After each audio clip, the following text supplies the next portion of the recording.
buah keluar, yaitu kesaksian kita yang memenangkan atau membawa jiwa-jiwa kepada Tuhan Yesus. Kedua buah ini harus ada dan harus terjadi dalam kehidupan kita, yaitu buah ke dalam yang sudah kita pelajari minggu yang lalu. Tetapi buah keluar ini juga harus terjadi. Banyak orang yang berpikir bahwa kekristenan adalah untuk pemulihan dirinya, untuk perubahan hidupnya. Amin. Tetapi firman Tuhan berkata, apa yang kau dapatkan secara cuma-cuma, berikan itu kepada orang lain juga secara cuma-cuma. Amin. Kita diberkati untuk memberkati. Saudara bukan dipanggil sebagai laut mati yang setiap tahun semakin menyusut. Tuhan tidak mau kehidupanmu menyusut. Tuhan mau engkau terus bergelombang, terus mengalir, terus menampung dan terus mengalirkan. Seperti lautan lepas, di mana banyak kekayaan tersimpan di dalamnya. Dan itulah Anda dan saya yang berbuah. Haleluya. Semua berkata, saya berbuah lebat bagi Tuhan. Jadilah untuk kemuliaan nama Tuhan. Sekali lagi kita berikan tepuk tangan bagi Tuhan Yesus. Nah, Bapak Ibu Saudara-saudari, kenapa kita harus berbuah? Karena kalau kita tidak berbuah, kita akan ditebang dan dicampakkan ke dalam api. Matius 3 ayat 10. Kapak sudah tersedia pada akar pohon. Jadi tidak dikatakan pada pohon. Tidak ada ampun. Sama akar-akarnya ditebas habis. Di akar pohon, dan setiap pohon yang tidak menghasilkan buah yang baik pasti ditebang dan dibuang ke dalam api. Dan ini bercerita tentang neraka. Ini tidak bercerita mengenai api kesusahan. Ini bercerita mengenai neraka. Saya sempat mau ketawa mendengar ada hamba Tuhan yang berkata, kalau engkau tidak berbuah yang baik akan datang kesusahan padamu. Not necessarily like that. Orang berbuah, orang gak berbuah, kesusahan pasti datang. Di seluruh dunia ini ada kesusahan. Tetapi satu perkara yang pasti saudara, Yesus kita lebih besar dari semua kesusahan. Amin. Anda berbuah, Anda tidak berbuah, kesusahan akan datang. Tetapi kalau Anda berbuah, pasti ada pembelaan Tuhan. Dan satu lagi, kalau Anda sibuk berbuah, maka kesusahan Anda adalah untuk apa? Untuk menghasilkan. Saya berdoa saudara tidak berperang untuk kesia-siaan. Saudara tidak jatuh pada peperangan yang tidak perlu dan tidak penting.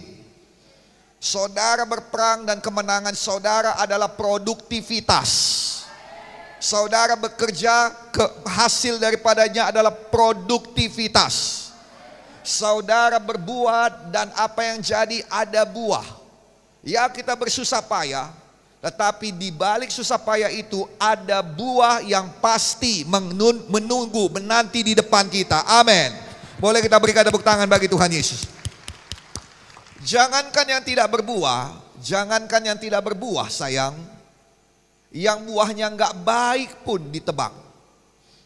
Saudara, nggak ada orang yang mau beli buah yang nggak baik. Saudara coba pergi ke toko atau pasar buah.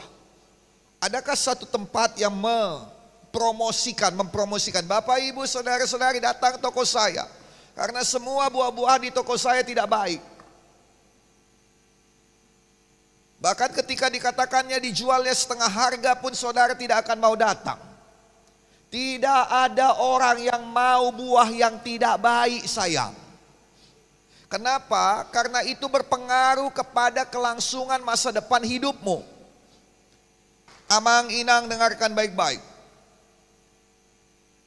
Saya mau saudara tahu satu perkara. Kalau soal bersaksi kita sudah. Tapi kalau memuridkan kita harus lebih lagi. Nah saudara, sesederhana ini. Kenapa saya tinggal di sini? Bagaimana caranya supaya dia juga tinggal di sini? Amin. Ya, saudara tahu setiap kali kita datang membawa seseorang yang kita kasihi ke rumah kita gak ngasih tunjuk yang jeleknya. Kalaulah kita bawa pacar kita mau ketemu dengan orang tua kita, Saya percaya kamar mandimu pun pasti kau gosok habis-habisan. Sampai mengkilat. Betul atau tidak? Betul atau tidak? Engkau tidak akan berkata kepada siapa adikmu, "Dek, gosokkan ya, Dek." Enggak, engkau tidak akan percaya pada dia. Engkau yang melakukannya. Kenapa? Karena pacarku yang akan datang sebentar lagi mau kukenalkan sama orang tuaku. Saudara mau memperkenalkan seseorang kepada Kristus. Amin. Mari kita kondisikan agar apa yang dilihatnya, dirasakannya, dialaminya, semuanya itu membuat dia nyaman tinggal di rumah kita. Betul atau tidak? Betul atau tidak? Sayang, dan itu kita buat dengan hati. Kita tahu kadang-kadang saudara, gak akan mungkin aku ganti kamar mandiku ini. Gak akan mungkin aku sulap ruang tamuku ini. Tetapi kalau kita mengerjakannya dengan hati, walaupun mungkin ruang tamu kita saudara masih lantai semen, tapi kita kerjakan dengan segenap hati. Ada yang pakai bensin dibuatnya saudara ya, supaya mengkilat semen itu. Baru kemudian dia bingung karena bau bensin di mana-mana. Ditebarinya lagi kopi saudara supaya hilang bau bensinnya. Tapi dia kerjakan dengan sepenuh hati. Bagaimana kalau saya tawarkan begini? Karena Alkitab berkata Allah kita adalah Allah yang melihat hati. Bagaimana kalau saudara berjalan, setiap pemimpin kelompok sel berjalan mil kedua, supaya setiap jiwa yang diselamatkan merasa nyaman untuk ibadah di Gereja Kemenangan Iman Indonesia. Amin. Tuhan berkati kalian. Karena setiap yang kalian taruh di kaki Yesus tidak pernah ada yang sia-sia. Boleh kita berikan tepuk tangan bagi Tuhan Yesus. Jadi saudara, ini rumah kita, amin. Mari semuanya berbuah, amin. Mari semuanya berbuah, siapkan kelompok sel saudara dengan baik, amin. Nah, kita akan kerjakan beberapa hal yang lebih baik lagi tahun depan. Tapi yang mau saya katakan pada saudara, satu persatu kita kerjakan, amin. Jadi saya mau memanggil saudara, kalau memang saudara tahu ini rumah saudara, sudah waktunya sama-sama kita mengerjakannya. Boleh kita berikan tepuk tangan bagi Tuhan Yesus. Yang suka cita katakan amin. Nah, saudara, ini bukan lowongan pekerjaan. Lowongan pekerjaan akan dijawab karena engkau butuh uang. Betul? Ini adalah panggilan. Dan kalau saudara menyambutnya, Tuhan yang berurusan dengan hidup dan masa depan saudara, itu pasti. Boleh kita berikan tepuk tangan bagi Tuhan Yesus lagi. Jadi nomor satu, kenapa kita harus berbuah? Karena kalau tidak berbuah kita ditebang dan dicampakkan ke dalam api. Nomor dua, supaya kita dibersihkan oleh Tuhan. Yohanes 15 ayat 2. Setiap ranting yang ada padaku yang tidak berbuah dipotongnya, dan setiap ranting yang berbuah dibersihkannya supaya ia berbuah lebih banyak. Dan Tuhan mau kita berbuah lebih lagi. Dan itulah saudara-saudara dan saya. Amin. Artinya apa? Artinya pohon itu akan dikenal karena ranting-ranting yang berbuah. Artinya Tuhan akan dikenal di Medan ini karena saudara. Dan kalau saudara ada di rumah ini di Gereja Kemenangan Iman Indonesia, maka kota Medan akan diberkati karena Gereja Kemenangan Iman Indonesia. Boleh kita berikan tepuk tangan bagi Tuhan Yesus. Dan saudara kasih dalam nama Yesus, dan setelah itu apa yang terjadi Tuhan akan bawakan kepada bangsa-bangsa. Yang setuju katakan amin. Nah saudara, dan akan dibersihkan. Dibersihkan itu untuk apa? Untuk berbuah lebih banyak. Nah, saya percaya saudara, kalau saudara dibersihkan itu artinya bahwa saudara dipersiapkan untuk berkat lebih besar lagi. Yang setuju katakan amin. Ranting-ranting yang tidak berbuah akan dipotongnya. Kenapa? Karena dia mengambil apa yang menjadi bagian mereka yang berbuah. Nah, sekarang dengarkan baik-baik. Ketika ranting itu ada dan dia tidak berbuah, maka zat-zat kehidupan itu akan mereka serap.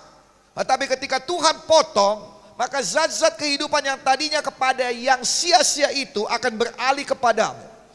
Itu sebabnya ada ayat firman Tuhan yang berkata, harta kekayaan bangsa-bangsa akan datang kepadamu. Pastikan saudara berbuah. Dan saudara bukan masuk kepada bagian yang dipotong. Amin. Tetapi bagian yang dibersihkan. Supaya apa? Supaya kedudukanmu di dunia ini bukan terancam, tetapi semakin tinggi. Supaya berkatmu semakin banyak. Ya memang demikian. Amin saudaraku. Amin. Nah kunci daripada itu adalah berbuah. Ini waktunya saudara keluar dan memberitahu apa yang dibuat Tuhan dalam diri saudara. Nah sekarang dengarkan. Itu sebabnya biasakan untuk bersaksi. Biasakan untuk acknowledging God in your life. Acknowledging God itu artinya mengakui Tuhan di dalam hidupmu. Amsal berkata, akuilah dia dalam hidupmu maka dia akan meluruskan jalan-jalanmu. Kenapa banyak sekali kesukaran dalam hidup kita? Karena kita menyombongkan diri kita yang melakukannya. Kenapa gak biasakan mengakui Tuhan untuk hal yang paling kecil sampai yang paling besar? Amin. Siap-siap untuk bersaksi. Sedikit pun dia, saksikan. Supaya kita dibersihkan oleh Tuhan. Mengapa kita harus berbuah? Karena dari dua hal yang paling penting untuk kepastian keselamatan kita supaya kita masuk surga. Apakah itu? Kepastian keselamatan kita, kepastian mendapat hidup kekal di surga nomor satu ialah dari keselamatan jiwa. 1 Yohanes 5 ayat 12. Tetapi yang kedua ialah dari buah kita. Karena tadi sudah dikatakan pohon yang tidak berbuah akan ditebang dan dicampakkan ke dalam api. Jadi kepastian keselamatan kita ialah dari Yesus sendiri yang sudah menyelamatkan kita. Tetapi setelah kita diselamatkan, kita harus memberi buah. Itulah yang membuat keselamatan kita tidak lucut. Yang mengerti katakan amin. Nah, setiap kali kita diselamatkan, maka kita menjadi tanaman Tuhan yang harus bertumbuh dan berbuah. Yesaya 61 ayat 3. Tanaman Tuhan untuk memperlihatkan keagungannya. Dan dari tanaman Tuhan ini kita harus menghasilkan buah. Karena Tuhan memperhatikan semua tanamannya. Lukas 13 ayat 6 sampai 9. Lalu Yesus mengatakan perumpamaan ini. Seorang mempunyai pohon ara yang tumbuh di kebun anggurnya dan ia datang untuk mencari buah pada pohon itu tetapi ia tidak menemukannya. Kenapa dikatakan oleh penjaga atau pengurus taman itu mungkin tahun depan ia berbuah? Apakah karena pengurus taman ini tidak punya iman? Bukan. Karena itu sepenuhnya tergantung pada pohon itu. Yang mengerti katakan amin. Saudara punya kehendak bebas untuk berbuah atau tidak. Saya berdoa sebagai tanaman Tuhan kita memilih untuk berbuah. Boleh kita berikan tepuk tangan bagi Tuhan Yesus. Nah saudara kasih dalam nama Tuhan Yesus Kristus, itu sebabnya kita harus bergerak. Goyang kiri kanan saudara katakan bergerak dan berbuah. Mungkin tahun depannya berbuah, jika tidak tebanglah dia. Alkitab menerangkan dalam ayat ini, nomor 1, Tuhan mencari buah pada setiap tanaman yang tumbuh di kebunnya. Tuhan tahu ada pohon ara di situ. Dan Tuhan tidak berkata, aku gak tahu dia ada di sini. Tuhan tahu kau ada di GKII. Tuhan tahu kita ada di sini, amin. Dan Tuhan cari buah. Dan dia cari buah, dia tidak langsung menghukum. 3 tahun dia cari buah. Artinya selama COVID ini pun Tuhan sudah lihat apakah kita buat buah atau tidak. Maka sekarang setelah COVID kita bisa ibadah. Mari semuanya berbuah dalam nama Yesus. Semuanya semangat dalam nama Yesus, amin. Saya berdoa saudara seperti Yeremia dalam nama Yesus. Saudara akan merasa berdosa dan tidak tahan kalau saudara tidak bersaksi. Kurang semangat, saya ulangi. Saudara akan merasa berdosa dan tidak tahan kalau saudara tidak bersaksi. Amin. Tuhan cari buah. Jadi sekarang ini Tuhan cari buah pada kita semuanya. Amin. Dan dia katakan dia tidak menemukannya. Ini kata yang mengerikan. Ia tidak menemukannya. Saya berdoa ketika Tuhan cari buah padamu, dia menemukan dalam nama Yesus. Dia menemukannya dalam nama Yesus. Boleh kita berikan tepuk tangan bagi Tuhan Yesus. Amin. Nah, nomor 2. Tuhan memperhatikan semua tanamannya dan mengetahui serta menyoroti tanaman yang tidak berbuah. Yang menjadi isu di sini bukanlah tanaman anggurnya yang berbuah banyak. Memang itu sudah jadi keharusan. Karena Tuhan itu membayar untuk pupuknya. Tuhan itu membayar untuk penjaga-penjaganya atau pengurus tamannya. Dan dikatakan itu di ladang anggurnya dan anggurnya berbuah. Tapi dia tidak berkata di situ, coba lihat anggurku ini. Gak apa-apalah buah aranya gak berbuah. Yang penting anggurnya berbuah. Tidak. Kadang-kala kita berkata positive thinking Pak, positive thinking. Sayang kalau namanya kalah, tetap kalah mau positive thinking kayak manapun.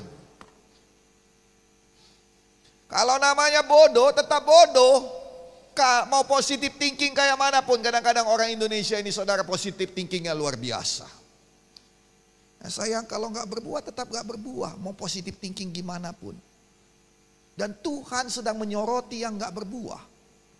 Saya berdoa ketika Tuhan menyorotkan matanya ke sini, dia menemukan banyak buah. Amin. Saudara dengar mukjizat pergandaan 5 roti 2 ikan? Amin. Amin. Kenapa mukjizat pergandaan itu bisa jadi? Bukan karena anak itu punya roti. Justru dari situlah datang semua. Karena ada orang yang lapar. Kalau orang itu gak lapar, karena kalau belum 3 hari mungkin mereka masih punya bahan makanan. Yang mengerti katakan amin. Tapi setelah 3 hari bahan makananmu udah habis. Dan mereka masih ada di situ. Dengar firman. Dan dengar sayang, ini mau saya beritahukan padamu. Bahwa kalau kita ibadah sampai malam, Yesus perhatikan keadaanmu. Dan dia tidak hanya perhatikan keadaan rohanimu yang belum penuh Roh Kudus, sini. Minyak urapan dituangkan, penuh Roh Kudus, jatuh, berdirikan lagi, jatuh lagi, berdirikan lagi. Bukan itu saja diperhatikannya, karena ada yang lapar. Sekarang saya tanya, adakah engkau lapar atau tidak? Di situ semua awalnya. Kalau tidak ada yang lapar, Yesus tidak akan melakukan pergandaan. Anak kecil itu akan tetap ada di situ karena dia memang di situ. Dia akan tetap memberi pada Yesus karena dia memang murah hati. Tuhan berkati dia yang murah hati. Amin. Dan dari situlah keluar pertanyaan Yesus, apa yang ada padamu? Suruhlah dia pulang. Tidak. Tidak boleh mereka pulang dengan kelaparan. Dengarkan saya sayang, apalagi yang kau takutkan KKR kita sampai jam 3 pagi. Karena apa? Karena Yesus sendiri berkata, enggak boleh pulang kelaparan.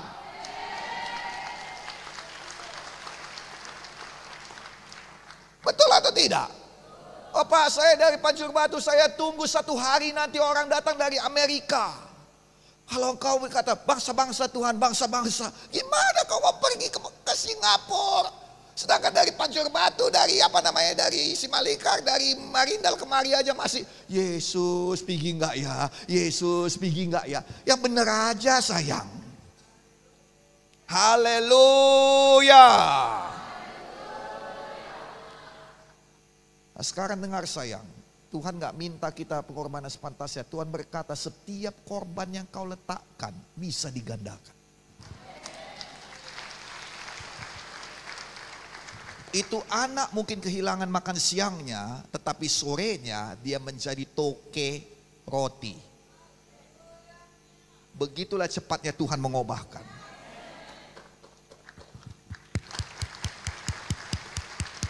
Nah, sekarang dengarkan. Saya mau mengajari saudara berharap dan beriman. Amin. Setiap kali saudara tidak tidur untuk Tuhan, bawa jiwa KKR, saya mau saudara angkat tangan dan berkata begini kepada Tuhan, haleluya. Sebab hari ini sebelum matahari terbit, berkatku sudah sampai kepadaku. Boleh kita berikan tepuk tangan bagi Tuhan Yesus? Amin. Ayo menyala lagi. Adakah COVID membuat kau melempem? Adakah COVID membuat kau hilang semangat? Adakah COVID membuat kau jadi malas? Sayang tidak. Anda ada di sini.